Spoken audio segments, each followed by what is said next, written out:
And we're back. And we are. Just me, Dan and Liam have left me today. They have. It's all right. They have good reasons, so I'll let them off. But I'm joined today with Vish. Nice to be here. Actually, nice. Really nice to meet you properly, actually. I spoke about you behind your back before I've even met you. I thought my ears were burning. No, we were just saying before we started that we feel like we've met each other already because of WhatsApp and everything. Yes. But we actually haven't. No, we haven't. But now we have. We have. And it's actually whilst crossing the road getting here. just happened to look over and go, oh, all right. And funnily enough, I actually I recognised the QR code before I recognised you on your shirt, which is rather strange. Makes me identifiable. It does. That. No, it's a bit of a broad topic today, I think. It is. Talking about acceptance. And it's just, where do you want to take us with that? I'll let you start with this one. Okay. I mean, for me, acceptance can actually be with anything. There's many different aspects of acceptance for me. If anyone has listened to the previous episode that I was on, I spoke about my vitiligo and confidence and things like that. And that's where a huge part of acceptance came in, which was me actually having the skin disease of vitiligo. I was like trying to battle it off and thinking it's going to go away. But in fact, it was spreading. And when you're at a certain age, especially being at school and getting bullied because you're a bit different to everyone else, you don't know what to do. You really don't know. And you start realizing you're getting more and more depressed because there isn't an outlet. And back in the 90s, there wasn't such a thing as, well, there was, but it was more or less hearsay about having mental health issues or going to speak to someone about it or anything like that. So when I did get to around 16, 17, there seemed to be like this really strange twist in my life. And I went from being the middle-parted, green, greasy-haired kid to... Not that I turned into like a prince or anything, but I just my hair changed, my walk changed, everything changed, and I just became extremely confident. And that was just after a holiday to Spain, and I met like a bunch of kids that were my age, and they didn't really look at my skin. It was that point where I accepted that I've got this skin issue, but it's up to me to portray it in a better way than actually being depressed or being down about it all the time. Because the thing is, if people start seeing you down, you become a target, especially at that age. You really do. So for me to just think, hang on a minute, I've got it. People are going to take the piss. Laugh with them. Exactly. Instead of me being laughed at and taking it too personally, I'll just laugh with them. And then they'll be like, oh, hang on.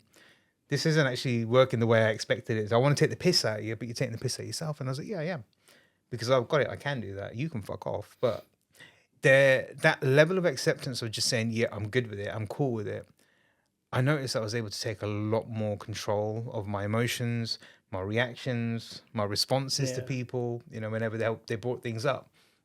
So I think that was one of the key parts of one of the most biggest parts of acceptance for me, which was accepting that I had a skin condition or a skin disease, as it was pretty much shouted at back then. And people used to think it was contagious, which it's not. It's not. I shook your hand. If you go white, okay. Wait a minute. Whiter. Wait a minute. If I start losing my tan, I know who to blame, right? Exactly. So yeah, I'd say that was really, really important. And to this very day, I haven't looked back at that. I've had other issues, which I think everybody does. Again, we'll come back to that, where acceptance is a big thing. But I think that was really key. And I say to anyone that's actually going through any confidence kind of issues, whether it be weights, whether it be skin, whether it be aesthetics, whether it be walk, whatever, you need to do is firstly accept that you have an issue, if it is actually a medical issue, or try and find ways to make you feel better. But if you don't accept it, it's never going to be easy to get over. Exactly. I mean, from my experience with bullies and people who like to rip the piss out of you when they don't really know you, they like to get a rise out of you. Of course you do. So if you accept what you've got is what you've got, or who you are is who you are, they lose that weapon against you. So you do see that reaction in real time. It's amazing. The first time you're more comfortable in your skin than you've ever been, and they try the same digs that they have been for years, whatever it's been. Yeah. And for whatever reason, it's not landed. They look more hurt than we've ever been. And it's really weird to see, but I'll tell you what, it's one of the most satisfying things to see. Of course it is. This is something that happened a lot. So between the age of, I'd say, I was 10 years old when I had it, and I was going into secondary school. So I was like, shit, I knew what was coming before I even got there. when I got there, every single day, the first couple of days, people didn't know me. So they were like, okay, we're going to test the waters a little bit. And then probably about maybe the second week of school, that's when it all started. Up until, so from 11 years old, when I started secondary school, to about 15, it was non-stop. Every day there was something going on, to a point where I hit 16, 17, and I was like, I ain't taking this shit no more.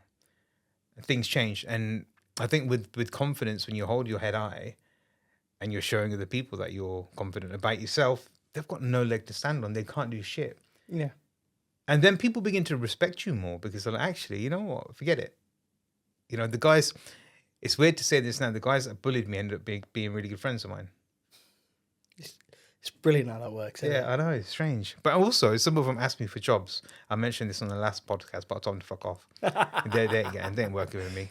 I should have thought about that. Exactly. Calm as a bitch, right? Exactly. Calm as a bitch. But what about you? I mean, is there anything that you went through where acceptance was key? Oh, definitely. So for me, growing up, one of the things that I struggled to come to terms with was my sexuality and who I was as a person. And especially around sixth form, Right. it really got quite difficult for me. Okay. And I was trying to come to terms with it. And, you know, I told my best friend at the time, I was like, look, you know, I think I'm gay. I don't know what to do. I don't know how to sort of deal with it. And instead of being a friend, he then went and told everyone. Right. Despite me saying, don't tell anyone. I'm still coming to terms with it. Just let me do it at my own pace. So he decided, I'm going to go tell everybody. And that took a massive hit to me. Sure. I really struggled at that point. So my anxiety was at like an all-time high. I was stressed. I was lashing out quite aggressively against people in school, which was, if you know me, it's not like me at all. Sure. And then I think it was in the second year of sixth form, quite towards the end. And I took it upon, it was when I just not long turned 18. I took the decision to just finally just bite the bullet and just, you know, right, it's going to come from me now, not from someone else. And as soon as I did that, all the comments, everything, all the looks, everything that people were doing just Fizzled out. just fizzled out. And people are like, oh, I got mad respect for you. Well, you didn't 2 weeks ago. You seemed to think it was funny. Yeah. And now you're all right with it. It's a head fuck, really. For the person who's in it like yourself, it is a bit of head fuck because you've gone from one extreme to another where people are now chilled with it, but a couple of weeks ago they weren't. And I think that is similar to what I went through as well. So where do you think your turning point was? What actually happened from the point of you going, I feel like shit, to the point of feeling confident about it and actually thinking, you know what, I get it. This is me. This is who I am, and I'm going to show everyone I am. What happened? That is a very good question that I have not thought about. Ah. Probably since that time.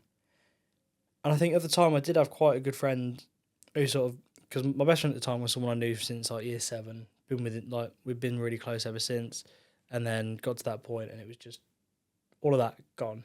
Really weird.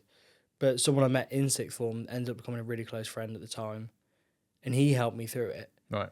And was just like, he was just saying, just don't fucking listen to him. Like, as bad as it is, what the fuck have they got that you haven't? The only difference is who you like, and what does that matter? And it was that constant sort of barrage of, come on, you can deal with it, you can take it.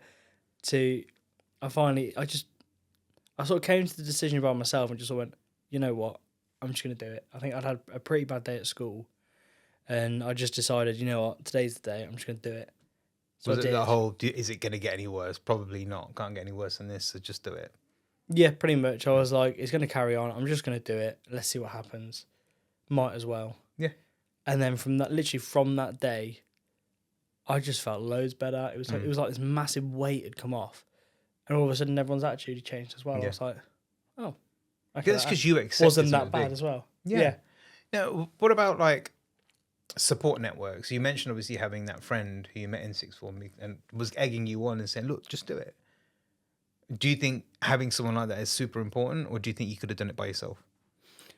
It's a weird one. I think it's really important to have that, just because it's a bit of a fallback, really. So if it does go wrong, or if you sort of shake a bit on it, you've still got that person to, you know, sort of keep your balance for you. Yeah. It's like they're holding your hand through it. Just that extra bit of support is sometimes needed. But I think I probably could have done it on my own. Yeah. But it would have taken me a lot longer. Sure. So it's a bit of a weird one. So it's both yes and no. But I think definitely it is important to have a support network in place, especially when you're coming to terms with something. I think initially you're going to have that period of time where you feel like you're on your own, regardless of who you've got around you. And when you're deciding whether it's because a doctor's told you, whether it's because someone else has told you that something's wrong, here's how I need to deal with it. At first, a lot of the time you're thinking, nothing wrong with me. Yeah. I'm fine, what are you on about? It's the denial. And then it sinks in, and that's when you hit a low point, and that's when you sort of isolate yourself, even if it's just for a little bit, and you think about it, and you think about it, and you think about it, and you think about it, and then hopefully, if you have some good friends, you turn around and go, actually, help, Yeah. please. And I think that point where you realise, I need help, without realising it, is accepting it. Because if you can turn around and say, whether it's from friends, family, doctors, therapists, whoever, if you can turn around and say, actually, I might try that. Let's see if it works. Without realising it, you're accepting that there is something wrong. But you're going to work on it. And I'll tell you what, that is probably the biggest step to take. And it's, like we said, it's such a broad subject that you can literally refer to it with anything in life. You can. So whether it's mental health, physical health, appearance, whatever it might be, accepting it is always the first and most important step. Exactly. So one of the things, just going off what you were saying, support networks, etc., family.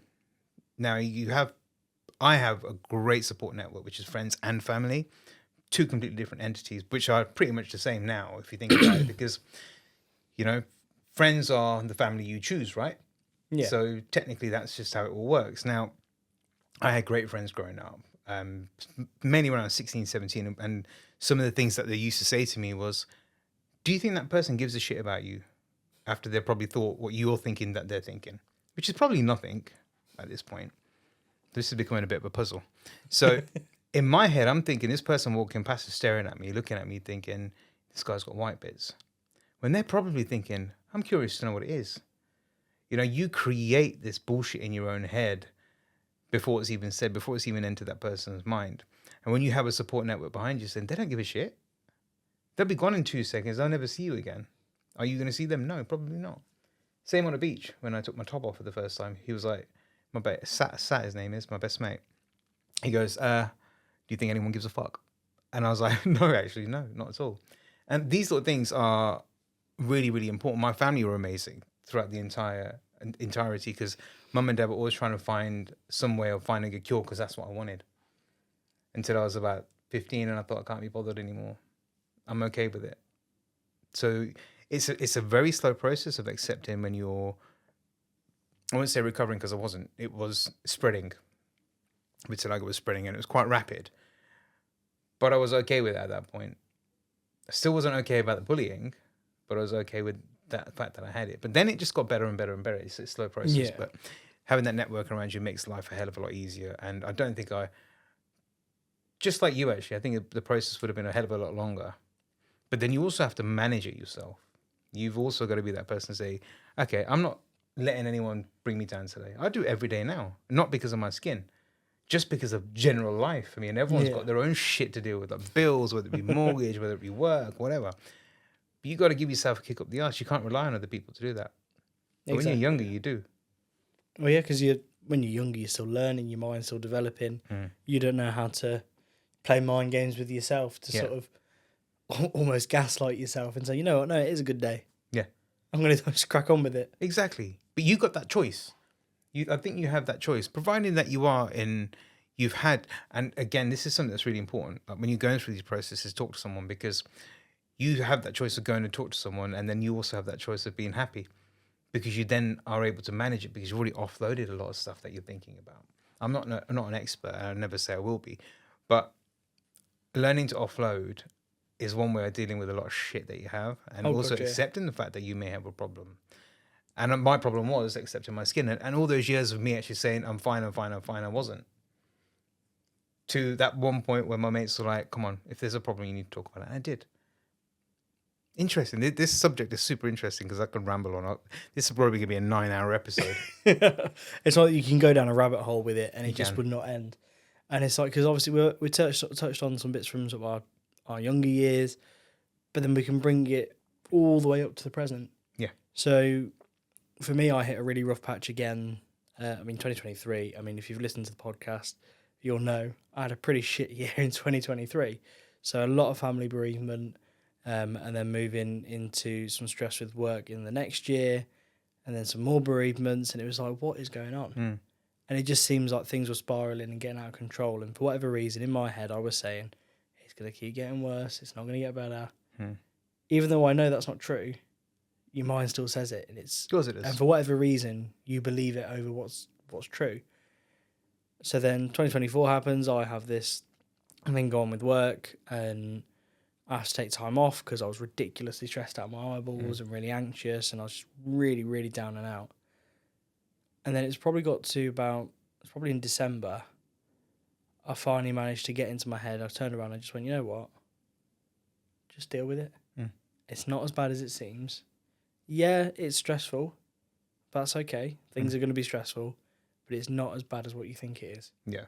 And as soon as I'd managed to sort of almost make that like a daily mantra, I just saw myself get that bit better. And one thing I think that helped me with that especially was coming in here to the podcast, doing some socials, and just engaging with Back and Forth in general, and then reaching out to more friends and just being like, look, you're my support network. Can I please use you? And they're like, of course you can, don't be stupid. Yeah. Because a lot of the time you don't want to burden them. Yeah. And you turn around and you say, oh, I'm sorry, I don't want to be a burden. A lot of the time they'll turn around and say to you, shut the fuck up. Stop being a dick. Yeah. Just tell me what's going on. Come on. Yeah.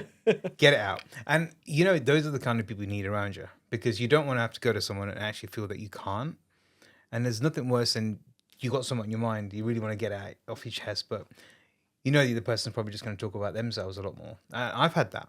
Oh, God, it's the worst, isn't it? I've had that a lot, where you've gone to someone to specifically speak about how you're feeling because they've asked. And then the table's turned, well, I've actually been through this as well, and I did this and I did that. And I'm like, hang on a minute, give me the opportunity to speak. Exactly. And that doesn't help. And I think it's not to be confused with people giving an example to say, I found this helped, let's talk through that. Yeah. Instead, they just, because I've had it before where it's like, oh, let's go for a vape or something, whatever, and we'll talk about what's bothering you. Sure. And I'll start to talk. And, you can sort of tell they're not really listening. Yeah. So whether it's they're constantly looking around or huffing and puffing, whatever. And then as soon as there's like a moment of silence, straight switch up into, oh, this has been bothering me. Hang on, look, I love you. I do want to know what's bothering you, but can I just finish telling you what's on my mind so I can just get it out there? Otherwise, it's going to eat me up. And that, I end up feeling more stressed in those situations than ever, even if I get some of it out. I have to leave the room. Oh, I hate it. I absolutely hate it. Yeah. But it's good when you can have some friends and family who will sit there, they will listen, and until you give them the look to go, okay, you can say something, you can offer some support. Yeah. They will just sit there and they'll listen politely, and they'll nod and whatever, just show that they're listening, and then they'll go, okay. Sometimes they'll even ask, do you want a solution, or do you just want me to listen? And sometimes that question can mean more than anything. Because a lot of the time, you just want to have a vent. Yeah. It's like, I'm not looking for a solution. I know what the problem is. I know it's not going to last. I just want to vent about it because it's frustrating me. And sometimes solutions can come across patronizing, especially when the people doesn't have that same experience. Yeah. And they're like, well, yeah, this is what you could do because it's easy. Well, it's not. Have you tried breathing? Yeah. Really? Just maybe blinking. I don't know. It's just sometimes stating the obvious, and that can be more patronizing than anything else. But when you get sound advice, or just like you said, sometimes you just want someone to listen to you. Yeah. And it's because when you know that they've listened to you, and they might comment on a couple of things that you said and go, oh, hang on, that doesn't sound quite right. Is that bothering you more than you think it is? And they pick up on these little things, and then that can make you feel a lot more better. Yeah. Than anything could make you. It's really weird to explain. It's like talking is insanely special. Yeah. So sometimes, talking doesn't always help. Sometimes it can make you feel a bit worse initially, especially if it's something quite dramatic.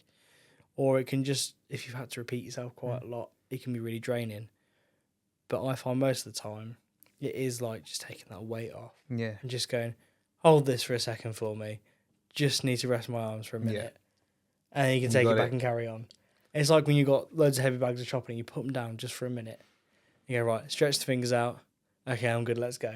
Pick it up and go again. Exactly. And it's that little bit of respite. I think a lot of people don't realise just how valuable that is. Especially if you've got a stressful week, stressful month, stressful year ahead. A little bit of respite. Whew. Makes all the difference. Game changer. It's also doing things for yourself as well. Like, I'll give you a good example. On Saturday, I'd made some plans, which didn't go to plan. I had two options. Stay at home and do nothing, or go out by myself. I went out by myself.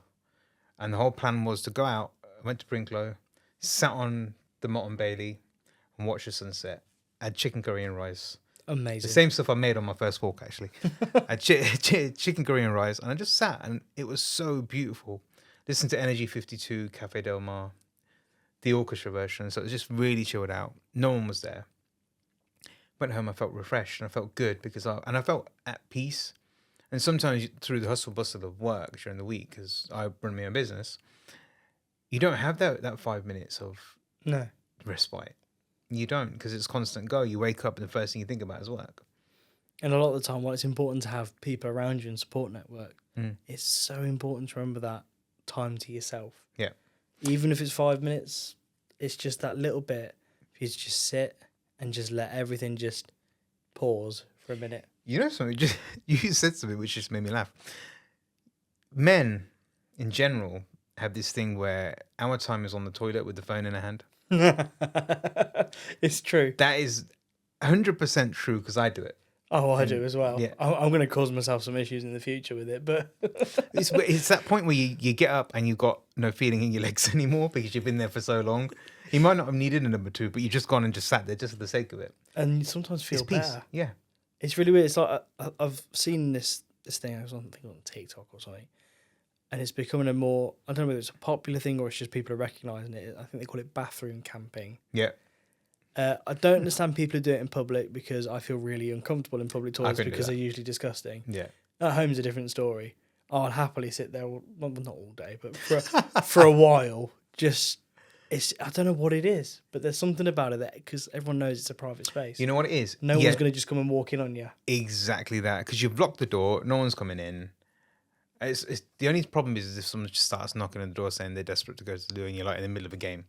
And you're or reading a post that, you know, if you close it, you're just going to lose that post. Oh, I hate it when that happens. Oh, fucks me. You lock your phone thinking it'll be there if I and you unlock it to test it, it's still there. I think it's gone. Good. It's the page is 2 minutes later and it's yep. Fuck. Happens a lot. Lives only on in your memory. Then anxiety comes back all of a sudden. We've got to go back and sit on the toilet. We need to get a downstairs loo. No. So I've got a question for you. Now, you've obviously accepted your sexuality. Yes. Family, how did that go about and how was that for you? What was your experience with them accepting you? Actually went pretty well. Some of them just said they weren't surprised, and I was like, "Oh, thanks for that." Okay. My mum was annoyed with me because I told her told her by text because I couldn't be asked to tell her in person because I thought, you know what, this is easy. I'm just going to do that. Dad was perfect. He called me almost straight away. I had a chat with him over the phone. That was fine. The only one that was a bit iffy was my granny, but then that's a different generation. Old, different generation. Like I had that understanding. Yeah, it was a bit sad, but either she got used to it or she genuinely forgot about it. Either way, happy days. I wasn't going to bring it up again. I had no need to. I told her that was that. Mm-hmm. But I've not had any issues with family really at all about it. And it's because that was always my biggest fear was what if they hate me? And I have to admit, I don't really think about it anymore. I really, because one thing about me is I don't like it when people are really in your face with it. And it's like becomes who they are and what they are. To me, it's just, okay, it's part of me. I'm not going to deny that. But see, I didn't know until now. Yeah, it's like, that's just me. And to be fair, it doesn't really matter to me. It's you are Will. That's it. Exactly. It's a part of me, but it's not me. Yeah. It's just a part of many, many, many, many parts. A lot of them cracked and broken, but you know. It's funny because like no one would ever come up to me and say, "Oh, you're straight, are you?" They wouldn't do that, would they? Yeah, but a lot of people will go, "Oh, you're gay. Oh, you but." Does it matter? No. Why does it matter? Leave me alone. I don't want to talk to you. Exactly. But I'm just really happy that your family were your bystanders on that, because I know I've seen it with other people where the family have been like, "What? Not happening. Get out." Oh god, yeah. We Done. we see it a lot of time, and I can't really talk about work, but we see it a lot of time at work with similar situations. So it's quite heartbreaking to see. So it's nice when you see people that, like, I mean, I was very fortunate with my family. I do know of people who've been kicked out because of it, or it took them a while to get used to it, but then eventually they've come around to it, and that's really nice to see as well. In fact, sometimes it's a little bit nicer to see because they've had that growth and that change. And even they've accepted it. You can see two levels of acceptance there, just happening at different paces in different ways. And then when they both sort of sync up, you just get this really nice, sort of almost reunion. And then it's like it never happened. But do you think that acceptance doesn't just lie with you, it also lies with people around you? Definitely. Yeah. So I think one of the hardest things is we don't like to hear it, but whether it comes from a friend, family member, or professional, when someone says, "You've got a problem," rather than me going, "I've got a problem," they turn around and go, "You've got a problem." And you get really defensive. And obviously you then struggle to accept it. But then if you can go and say, "Okay, I think I'm really struggling with depression," some families and friends will think, "Oh, no, you don't have that. Yeah. That's not you. What about? You're happy. You're always happy. You're always smiling. Yeah. Yeah. And they don't want to think any more of it. But then if they do accept it, then it's, okay, you're still you. What do you need? Do you want us to just carry on as normal? Do you want us to change anything?" And that conversation, just acknowledging that you've accepted it and you understand and that you're aware, is enough. I think that sometimes is hardest, is when people turn around and say, because I've had it before, from someone who I thought was a friend, when I was going through that really rough patch, sort of end of 2024 into this year, and they turned around to me and they said, "That doesn't bother you." I was like, "How would you know? Doesn't usually, you're right." But for whatever reason, on this occasion, this really traumatic thing that I've seen while at work has really messed with me. So how would you know if it hasn't? You weren't there. You're not up here in my head. Yeah. And that comment really got to me more than anything that's ever been said to me. That one really got me. And I never really thought about it in that way much, really, until sort of recently, where I've gone, actually, yeah, that was a really shitty thing to say. Because it's like, you don't know what goes on inside my head. You're saying it hasn't bothered me. So then I try thinking, no, it hasn't bothered me. I try blocking it out. And then it makes it worse. And then you sort of spiral. I mean, I'm fine now. Just about. I was only a bit shitty with it for about 2-3 weeks at most. Yeah. And then my brain finally went, okay, we're going to file it over here and over here. So if you want to think about it, you can. If you don't want to, don't have to. It's not just going to ping up when you close your eyes. Of course not. That was always the worst. Oh. But no, hearing that comment, that's something that's really stuck with me. And yeah, not a fan. So I thought they were a friend, but when they said that, it really showed me what kind of person they were. Yeah. It's also that thing, like if you're really down or if you're crying or whatever, and someone says, "What are you crying for?"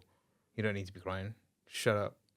You can't just stop your emotions. You can't just stop that. I'd love to great advice. Exactly. You know what? Thanks. I'm cured. Thanks. Fucking wanker. And I absolutely hate that. And the whole saying, I'm sure this has been brought up before, be a man, Ooh. That's that old chestnut. Forbidden phrase. Yep, exactly. And I don't, you've hit the nail on the head again. Like, no one's living in your head. No one understands what anyone's going through. Like, everyone's experiences are different, right? Yeah. And they come at different phases of life. People have had a lot of depression when they're younger or when they're older, or maybe not even depression, but just anxiety, or not that it's any less of a problem, but just different levels of it. Yeah. Each one comes with its own low mood, its own high mood, and each one is completely different. See, something was said to me the other day, because I'm a bit of an extrovert. I go a bit nuts and do whatever I want all the time.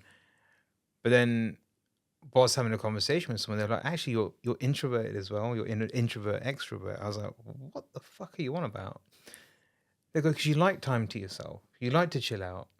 But then you also like the other aspect of it, of going absolutely mental." And I was like, that's actually really true. And I think that's my two different outlets. And I accept that, actually, because I love, like, I went to the Brinklow, as I mentioned, by myself. and I was completely engrossed in the moment. I enjoyed that. And then a couple of weeks ago, before that, I was at my niece's engagement, and I was just nuts. I was just going all over the place. I was talking from one place to going from one place to another, talking to that person, that person. That's who I am. That took me a long time to accept, actually, because I was always very quiet because I was scared of other people's reactions. And one thing I used to do is whenever I see a hot girl, my eyes used to water.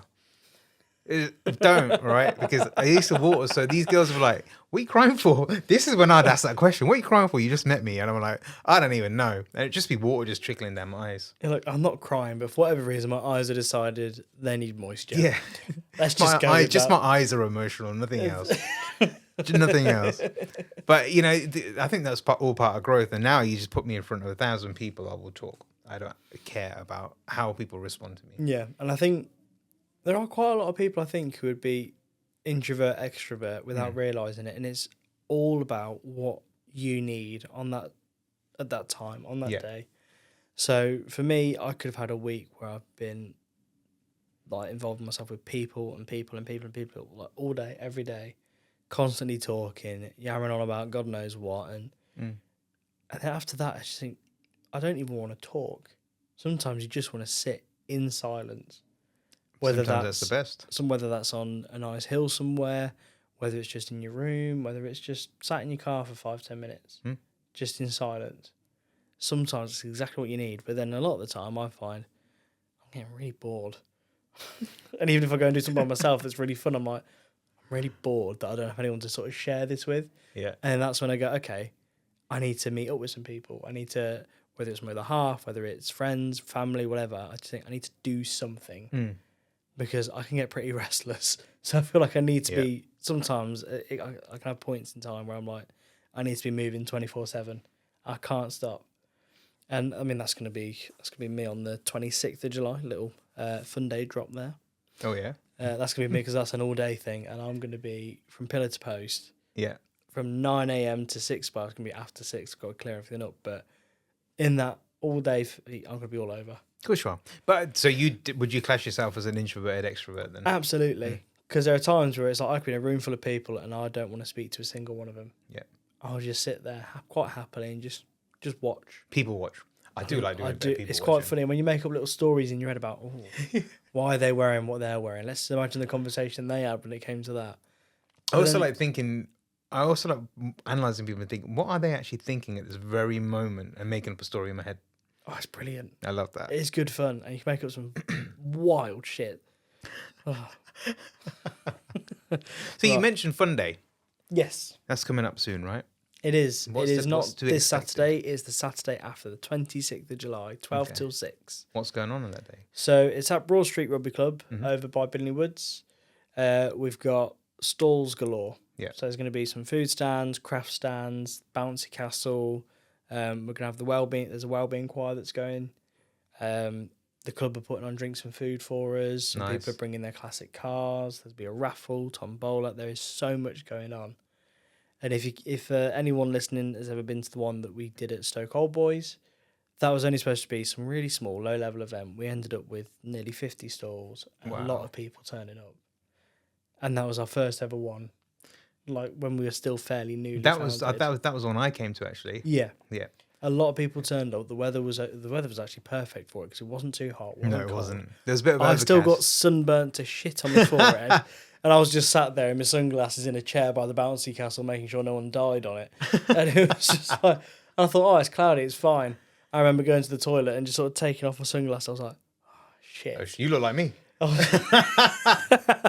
was just like bright red and I could poke my forehead and my fingers were still visible for about an hour. And I was like, shit. Oh, that's not good. So I remember they had a sound bath when I was there. Did you try that? No, I was very much glued to that bouncy castle. Okay. So the sound bath was quite interesting. Now, I went with somebody else and she loved it. I didn't. To me, it was just noise. And I think it was probably because I wasn't just open to it. A lot of people do say it actually helps you, brings you back down to earth, even though I was. But I think experiences with sound baths are really strange. I can understand why it works, because vibrations obviously like reset your chakras if you're into that. But you got to believe it.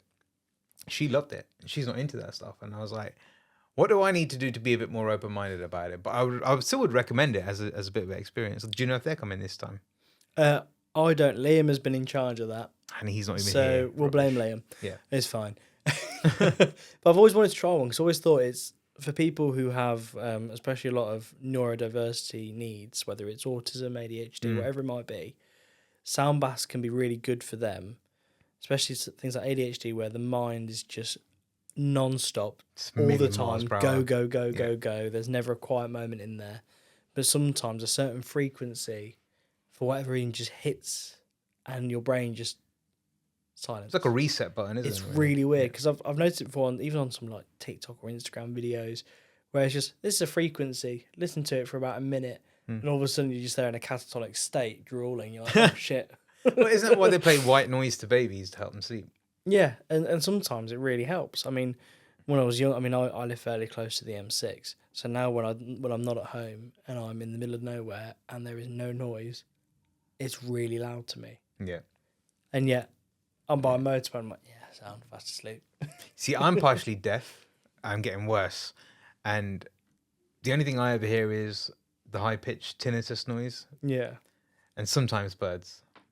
That's about it. And it's pretty shit. So when I was in Brinkley, even though it was silent, I knew it was silent, I had to really, really open my mind and appreciate it more. Because I was like, I can't hear exactly what's going on. Even though it was quiet, I know it was quiet as fuck. I could still hear tinnitus. All I could hear was... Yeah. And it can really ruin a moment. Yeah. But the thing is, gratitude is a big thing. And I think that plays a big part on how you feel. Like a few months ago, I was extremely, extremely poorly to a point where I didn't know if I was ever going to come home again. And I was in hospital for 3 months. And after the first 2 weeks in critical care, that was basically the pinnacle for me of how my life is going to turn out. Yeah. And I had to accept, and this goes back to obviously why we're here today. I had to accept that there was an issue, that I was ill, to get myself better. Yeah. So, long story short, infection in my pancreas, doubled in size, ended up with 2 stoma bags. Thought I was going to die. They thought I was going to die. Turns out I didn't, because this would be a really freaky conversation if I was. I finally lost the plot, and it's actually just a podcast of me talking to myself. Yeah.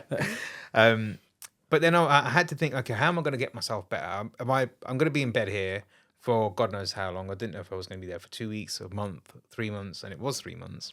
I did leave a few times, but I worked in between. I was told off a lot by doctors and nurses saying you shouldn't be working, you should be resting. I'm like, well, that's my way of staying sane, really, because I've got mortgage to pay. And you don't want to just be lying there. Yeah, I don't just want to moan. I don't. So I accepted that I am ill. I'm gonna get better, and I actually forced myself to smile every single morning. Doctors and nurses will come in and they were like, "Well, you're happy today?" Well, yeah, because I'm alive. I'm not. I know I'm gonna get better. And that was my main focus, was to get the fuck out of that place. Even though there were times where the doctors were like, okay, we think you can go home today. I was like, no, I'm not going, because I knew I wasn't 100%. And you don't want to go home just to come back again. Yeah, which had happened twice. Yeah. And once I left. More stress. Yeah, exactly. Well, when I left the first time, it was for my niece's wedding, and I was like, great, I can go to my niece's wedding, because I was actually walking her down the aisle. I got there, walked down the aisle, I went straight to bed. I was not there in the wedding at all, when I should be. And that was heartbreaking, because I was just vomiting constantly. So I just admitted myself back in hospital the next morning. So I missed the reception, I missed everything. And I had sepsis. So, yeah. And this was in the space of 4 or 5 days, when that could have been detected when I left. Did I let it get me down? No, I didn't. Because I was like, I still know that I can be treated. It was early stages of sepsis. So they just blasted with me loads of antibiotics. Still smiling through everything. Nurses were like, they were bemused with the fact of my positivity. And I was like, well, think about it this way. I can walk. I can eat sometimes. And it's better than it was about a month ago, which was anything that went in my mouth was coming straight back out. No questions. I had diarrhea. I went from 78 kg down to 50, in the space of a couple of weeks, because it was that bad. I couldn't keep anything in. But when I went to 51, I was like, right, there's progress. 52, 53. By the time I left, I was on 55. I'm on 64 now. That's brilliant. So you got to keep that positive mind. And again, it does also boil down to having people around you that are there to kick you up the arse on days where you feel like shit. But they're like, also, they understand. Like, my mom is the best because, like, when she knew I wasn't feeling right, she's like, shut the door, get some rest. No question. She goes, if you want anything, let me know. See, I don't like people constantly saying, are you okay? Are you okay? Are you okay? Are you okay? I will explode. Sometimes it's just really jarring. Yeah. Obviously, by all means, ask twice. I'm always fine with that. Yeah. If I start crying on you, that's your fault. Yeah. But it's like, but by all means, ask twice. But if the second time I say I'm all right, just leave me be, that means fuck off, leave me alone. I just need a minute. Yeah. I just need to be by myself. Because if I want to talk to you, I will. I will. A lot of people don't understand space. And the thing is, it's not just space in terms of you need to be on your own. You need that mental space to have your thoughts, or just to not sometimes, just to shut the fuck up and just have a bit of silence. Listen to a podcast. Listen to this, guys. Listen to a podcast. Listen to some music. Listen to anything. Sometimes lyrics make your emotions worse. You don't want to listen to lyrics. Yeah. It's like when it's raining outside and you put the rainy day playlist on and you just, You got a bit of Boys to Men. You just want to like cry. But, you know, I listen to, there's this woman, I can't remember her name, but she just plays the piano and she's phenomenal, self-taught. And she does things like Hans Zimmer and she does Interstellar.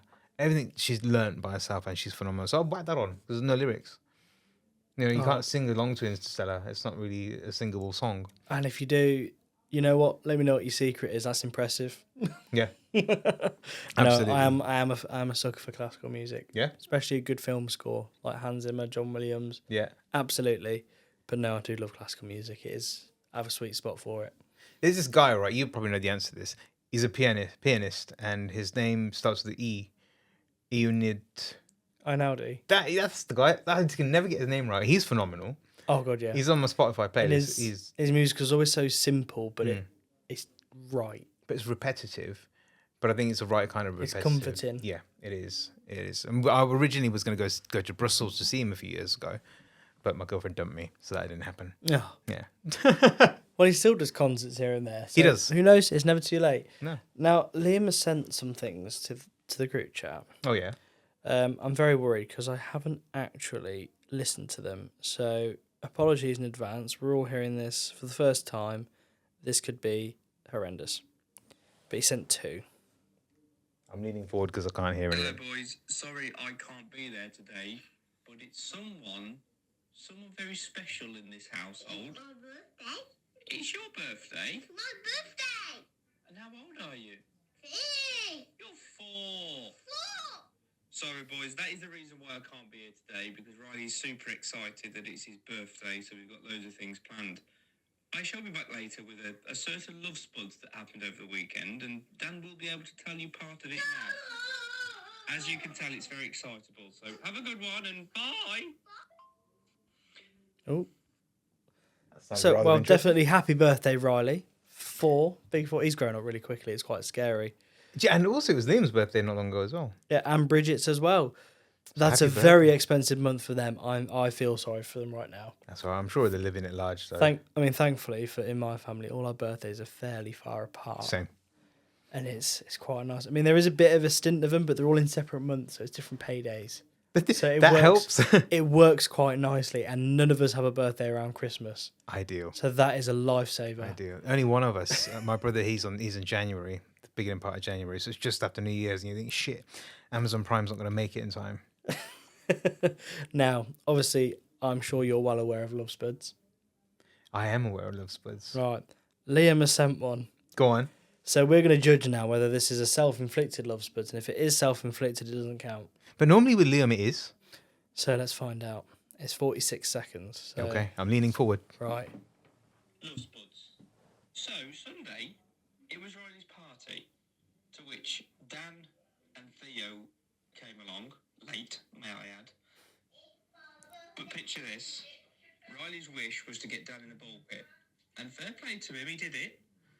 And then I went along, and we're all having a good time. We're throwing balls around left, right and centre. And then, miss your knackered knee, got a direct plumb shot to myself, and I went down quicker than that woman at Kev's flat. It knocked me for 6. So, Dan, you are my love spuds. You absolute plum sack and ball bag and whatnot. Good shot, so I'll give you it. Anyway, bye. For once, it's not a self-inflicted It's love not. spuds. It's I'm not. impressed. And Dan got him right in the love spuds. Perfect. Thank you, Perfectly Dan. on theme. Dan, Good shot. you're getting a high five next time I see you. I do like that. Thing is, it just seems to always happen. Something seems to always happen to Liam. It's you know what? I'm fairly sure Limney Snicket based it all off him. Yeah. Series of very, very unfortunate events. He does. I remember he ordered like a hell of a lot of McDonald's twice accidentally because he didn't know how to use his phone. That's still doesn't. Him being, self-inflicted. And if you're listening, Liam, I'm not sorry. Liam is listening.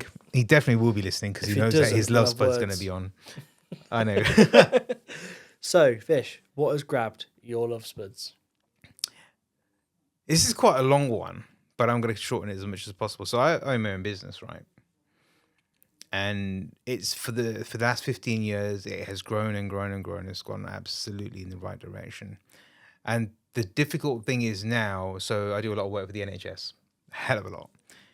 The government, The government right. have now decided that I own a promotional merchandise company. So the government has now decided that promotional merchandise is classed as TAT and it's not required. So the NHS have pulled the plug on all their marketing and merchandise requirements. So this is things like T-shirts, in uniforms, for example, pens, which are used by the staff, water bottles, again, for staff well-being, they do require it, it's needed, incentives for the general public, those kind of things. And these things are, again, required because the NHS have targets to meet, and they can't meet targets without having tools. So their targets have now gone up, but the budgets have been slashed. So I'm extremely fucked off with the fact that they're not buying off me now. They do buy a little bit from time to time, but there's nothing in comparison to what it was. That's my love spud. And now what's actually happened, I have to work more, which means instead of me working 9 to 5, which I've only just managed to get used to before I fell ill, because it took me years to get to that. Just work till 5 o'clock and finish. I'm now finishing work when I finish work. So it could be 8, 9, 10 o'clock at night, because I'm thinking of doing new ways of finding the extra bit of business. I've got loads of clients, I've got loads of great clients, but the NHS were my baby. So now I'm just a bit pissed off, and I blame the government. And this HS2 does not need to happen. Take the money out of that and give it back to the NHS and get some nurses, because the NHS need them. Oh, God, yeah. That's a good one. See, it's really annoying because, as you probably know, with a lot of my love spuds, I can't talk about them on air. I think you should, though. Maybe once. I can't. Okay. I've been in this shit far too much to do it. So unfortunately, mine is an off-air love spuds again. So I'm very sorry to disappoint. But no, I think that has been a brilliant episode. I think so. Would you like to do the sign-off? Okay, I'll do the sign-off. And I just also want to say that this episode alone of acceptance has reminded me of how important accepting things are, regardless of what it is, because it takes that weight off your shoulders. And my advice to anyone that is going through any form of shit, whether it be anxiety, whether it just be a bad day, whether it be depression, trying to accept that the things that are good for you, the things that will make you feel better, and also accept the fact that you may need to talk to someone. Now, obviously, we have walks, we have the socials. Those things are really, really good. That kind of helped me. That egged me on to do this more. I mean, I wasn't going through anything at that time. I'd actually already dealt with it, which was a divorce. So I urge people to really focus on acceptance and doing things to make them feel better, and join us. So this is quite a nice sign off today, actually, which is listen to the episode, enjoy it. More to come. Listen to Will. Apparently I'm taking his role soon. Did you know this? You can try. There's going to be a fight. And also I'm going to find out what his love spud is off air. So I'd just like to say, see you next Thursday. I won't be here, but I'm sure all the boys will be. I would definitely. Yeah, see that's you me. next That's me Thursday. signing off then for you. Perfect. Thank you very much. No worries. Thank you for having me. Let's let her know that we're done. Oh, it's not. Happy with that? Yeah, that's perfect. Yes. Absolutely. All done, thank you. No, brilliant episode, I think. It was really comfortable. That's what I mean, because it's oddly comfortable. Because I remember the very first episode we did, we all felt a bit awkward.